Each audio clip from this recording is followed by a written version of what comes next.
Le podium, Dembélé, Yamal, Vitinha, le podium du Ballon d'Or saison 2024-2025. 2 Parisiens, 1 Barcelonais, ça représente la saison à vos yeux ou pas? Il n'y a pas un joueur de l'Inter dans le top 5. Normal. Ils sont passés au travers de tous les grands rendez-vous, l'Inter. Vous rentrez qui dans Il faut une saison formidable. Oui. Bon, ils ne gagnent pas un titre, d'accord. Ouais. Bon. Mais il faut une saison formidable. Il n'y en a pas un là. Le classement moi, je suis pas d'accord sur le classement. Allez-y, Samir. On a le classement top 10 à 20 après, si vous voulez. Nous, on n'est pas d'accord quasiment du 30e au podium. Allez-y, Samir. On va les faire le quatrième, Mo Salah, ton équipe est éliminée.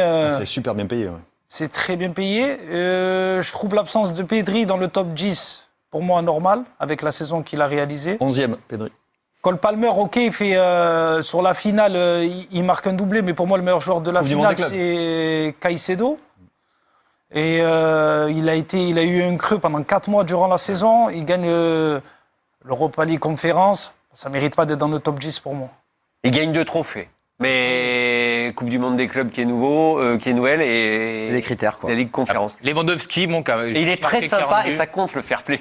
Rappelez-vous, Cole Palmer est très gentil, bon, il est dans le top 10. Voici le top 20 que vous avez vu, Pedri 11e, ce qui vous choque un peu tous les deux, petit aparté, c'est quoi? Il n'est pas récompensé à la hauteur de son talent et de son importance dans le jeu du Barça? Oui, et c'est exactement ça. La saison dernière, je crois, et qu'il gagne 25 fois le joueur du match.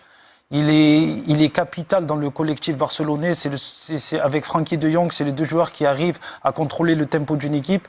Et lorsqu'on voit les performances, à quel delta le FC Barcelone, la saison passée, a réussi avec leur niveau de jeu, Pedri, il est capital dans le collectif barcelonais. Il est 11e. Il y a une place qui m'intrigue. Hakimi, 6e seulement. Moi, c'est ma déception. Ouais, je l'aurais mis sur le podium, moi, clairement, Hakimi. Parce que je pense que c'est le joueur qui a le plus surperformé à son poste. Un arrière-droit qui est autant décisif à toutes les étapes de la Ligue des Champions. Il a fait une saison incroyable en termes de régularité. À la place de qui, Jaja, pardon ? À la place de qui tu le mets sur le podium ? À la place de Vitinha.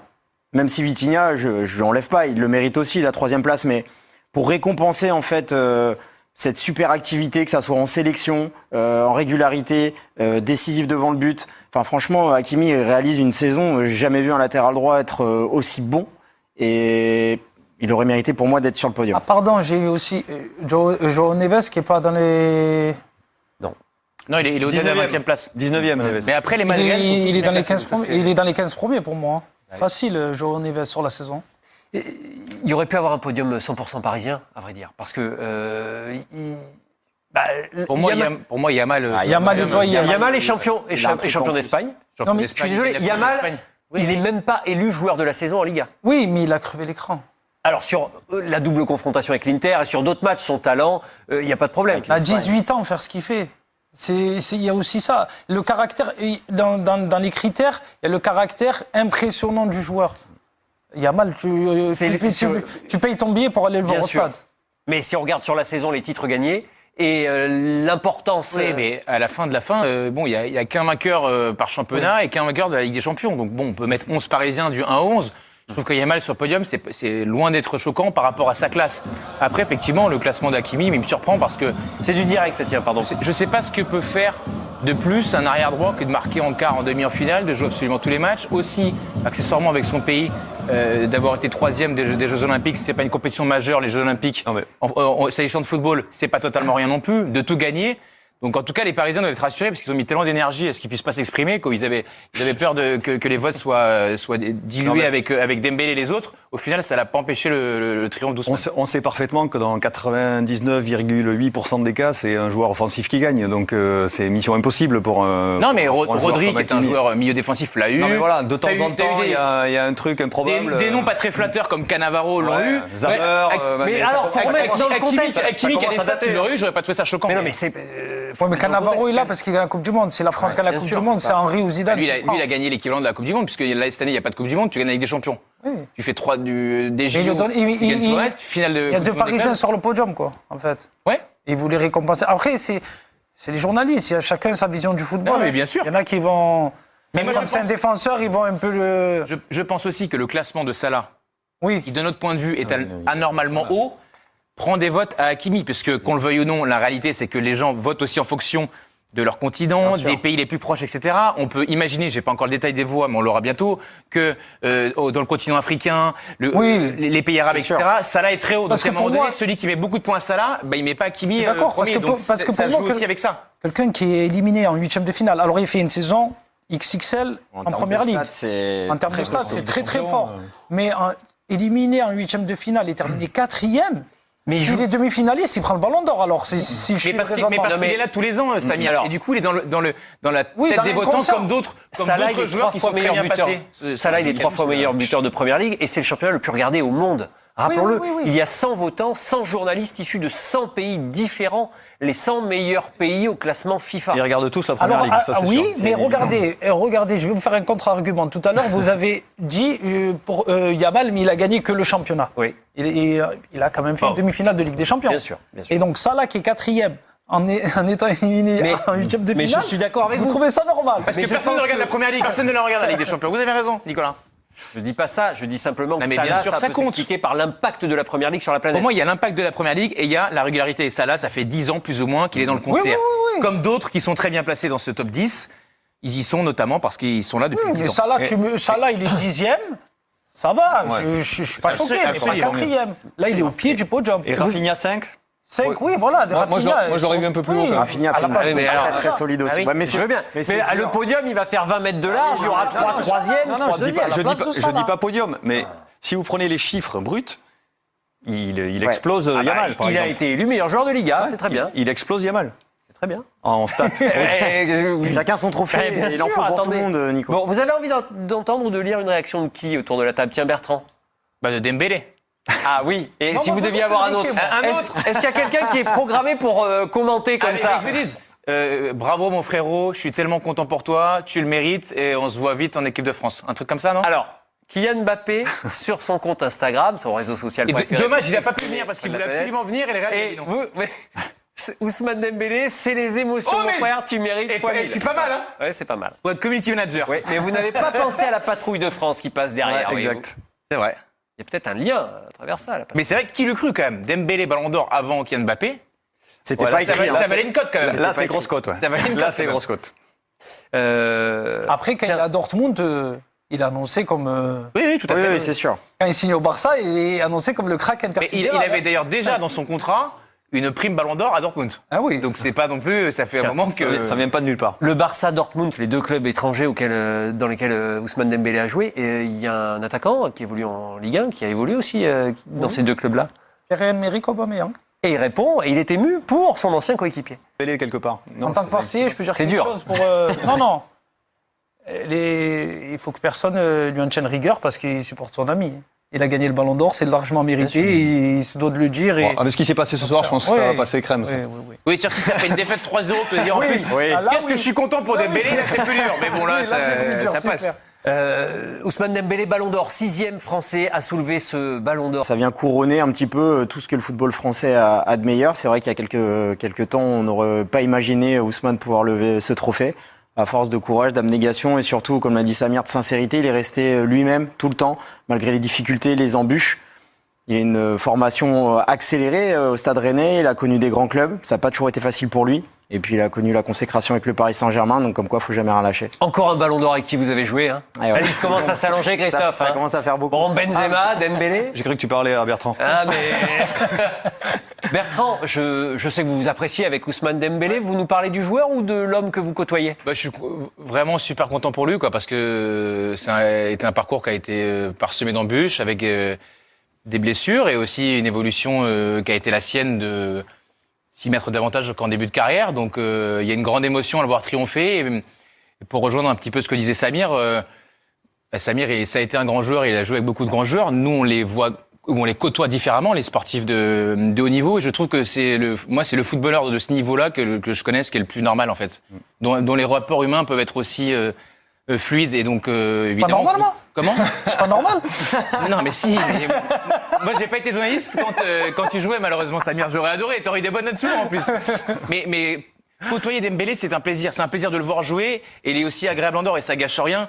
qu'on puisse être... Parce qu'on nous dit à chaque fois, pour être des stars, pour être au sommet, il faut avoir voulu tuer tout le monde. Et c'est souvent un bon moyen de dire qu'en fait, le mec, c'est un sale type, mais qu'on justifie qu'il est... Ousmane Dembélé, je pense qu'il a balancé des bananes à personne. Et il se comporte bien avec tout le monde. Et à la fin, il a le ballon d'or, il a gagné avec les champions et les champions du monde. Donc, je trouve que c'est magnifique. Donc, il y a une grande émotion à l'avoir gagné ce soir. C'est un attaquant qui a les grosses qualités individuelles, mais c'est aussi un esprit collectif. Il le dit ce soir. C'est un joueur d'équipe. Ce sont toujours des attaquants qui gagnent le ballon d'or, mais il y a eu beaucoup de solistes, entre guillemets. Lui, c'est un joueur qui fait des efforts pour les autres.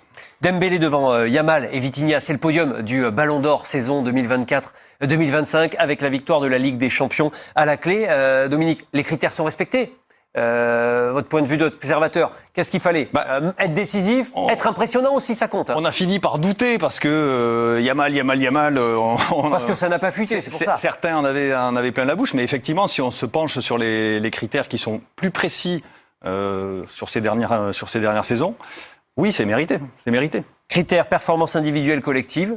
Samir, on est en plein dedans parce que son équipe a rayonné et lui a été le joyau. Oui, c'est exactement ça. Et classe et fair play aussi. Oui. Et on parlait de son comportement en plus de ses compétences de footballeur. On a parlé cette saison du collectif parisien, mais pour réussir à gagner tous ces trophées, il faut aussi une individualité qui sort du collectif. Et Ousmane a réalisé la saison parfaite. Et il a mis 35 buts et je ne sais combien de passes décisives. 14. Il est décisif 49 fois. Dans le pressing, dans la mentalité, dans ce rôle de leader qui, au départ, on ne voit pas Ousmane Dembélé comme un leader, mais il a fait avancer son club et son équipe. Et en plus de ça, en termes de classe et de fair play, je pense qu'on ne peut pas faire mieux que lui sur le terrain. Ousmane Dembélé, 6e français à soulever le Ballon d'Or. 8 Ballons d'Or français en tout, rappelons-le, parce que Michel Platini, il a été à 3 reprises au milieu des années 80. Les images à Paris, le théâtre du Châtelet, là où la fête se déroule, là où l'attaquant du Paris Saint-Germain a pu être sacré devant la planète entière. L'ambiance est chaude, on se croirait à la sortie du parc, en quelque sorte. Et il y avait les ultras qui étaient attendus, notamment qui ne pouvaient pas aller à Marseille. Ils étaient là pour probablement célébrer la victoire de Dembélé. J'espère qu'il va aller les saluer. On a les images de Louis Vix et de Nicolas Paillard. Ce serait un beau moment d'échange parce que c'est vrai qu'il a le soutien du parc pour cette quête du Ballon d'Or. Chaque reprise, chaque match, et Ousmane Ballon d'Or, entendu. Bon, on l'a entendu un paquet de fois, mais en même temps, Ousmane a toujours été aimé des supporters. Son attitude vis-à-vis du club, vis-à-vis du public a toujours été la bonne. Voilà, c'est un mec qui respire la joie de vivre. Moi, je l'ai côtoyé, j'ai eu la chance de le côtoyer en sélection. Franchement, il n'y a jamais rien à lui dire, qu'il joue pas. Il est là toujours avec le sourire, il fait ses entraînements, il bosse et il fait mal. Ça, c'est sûr. Donc, c'est un joueur pétri de talent qui a souvent été freiné. Il n'y avait que des jeunes joueurs. Et il y a cette discussion qu'il a avec Luis Enrique qui lui dit « Maintenant, ça repose sur toi. » Et lui, à ce moment de sa carrière, il est en capacité de pouvoir assumer ça. Après coup, Bertrand. Comment ? Ça arrive après coup. Tiens, on voit le palmarès des Ballons d'Or français. Il a fallu passer par le match d'Arsenal, qui n'était pas non plus en septembre. En tout cas, je peux vous dire, c'est pas la lecture de Ousmane Dembélé. Il n'a pas cette lecture-là de sa saison dernière. Sa saison n'a pas été régulière. Mais l'idée, c'est pas de vous dire que dès le mois d'août, il est bon parce que Mbappé est parti. C'est de vous dire, à l'été, Mbappé s'en va. Il change de statut. Il n'y a que des jeunes. Ouais. Lui se dit, c'est mon moment. L'entraîneur lui dit, je compte sur toi pour que ça soit ton moment. Après, ça balbutie, on l'a dit 100 fois. À un moment donné, il devient attaquant de pointe. Ça, c'est pas rien dans sa saison. C'est pas au mois de septembre, ça, c'est plutôt au mois de décembre. Et c'est à partir de ce moment-là que les buts arrivent. Mais son mindset, il était déjà modifié. Et c'était plus le plaisantin Dembélé, les gentils, fait des blagues à Toto. Et puis, de temps en temps, il marque des buts. C'était, je viens pour faire mal parce que les autres, c'est des enfants à côté de moi. En gros. J'ai attendu un peu, 9 minutes. Il a fallu 9 minutes pour que le mot Mbappé soit prononcé dans l'émission. C'est assez prévisible parfois, c'est vrai. C'est pas tellement là-dessus. J'aurais aimé qu'on n'aborde pas le cas Mbappé. On l'aborde pas à travers vos propos-là, si ce n'est son absence. Et j'ai l'impression, à vous écouter, que c'est son départ qui permet à Dembélé d'être Ballon d'Or ce soir. Moi, je pense que ça le libère. Bah oui. Mais c'est un peu réducteur, non. Mais c'est pas contre Mbappé. Non. Parce qu'Mbappé, là, cette saison, s'il continue comme ça, il est bien parti pour le rafler cette saison. Mais ça vient de commencer. Mais à partir du moment où le leader d'attaque, qui met 50 buts par saison, s'en va, si on regarde les forces en présence de l'équipe du Paris Saint-Germain, sur qui l'attaque peut se reposer, mis à part Ousmane Dembélé. Parce que Kvara, il arrive qu'au mois de décembre. Bien sûr. C'est bon. Donc, sur qui repose l'attaque du Paris Saint-Germain? Bah, à l'époque, c'est Sur Dembélé. Kanguinli, Dembélé, et puis voilà. Barcola titulaire. Bah, on est bien d'accord. Entre Kangui et Kanguinli, on est bien d'accord. Barcola et Dembélé, si vous êtes coach, Et vous Doué allez qui vient donner d'arriver. plus de responsabilité à qui? À Ah oui. Dembélé. On ne dit pas que c'est contre Mbappé Non. ou quoi que ce soit. On dit simplement la réalité des choses. Salut à tous et bienvenue sur la chaîne. Comme vous le savez sûrement, la cérémonie du Ballon d'Or a eu lieu hier soir à Paris. Et le grand gagnant n'est autre que Ousmane Dembélé. Le joueur du Paris Saint-Germain a été sacré meilleur joueur du monde, devançant l'Espagnol Lamine Yamal et son coéquipier Vitinha. Alors la question que tout le monde se pose, cette récompense, est-elle méritée? À mon avis, la réponse est une oui retentissant, et voici pourquoi. D'abord, regardons les faits bruts, les titres. La saison dernière, Dembélé a été l'homme clé du PSG qui a réalisé l'exploit historique de remporter la triple couronne de la Ligue des Champions, la Ligue 1 et la Coupe de France. C'est le premier club français à y parvenir. Sans oublier le trophée des champions et la Supercoupe de l'UEFA.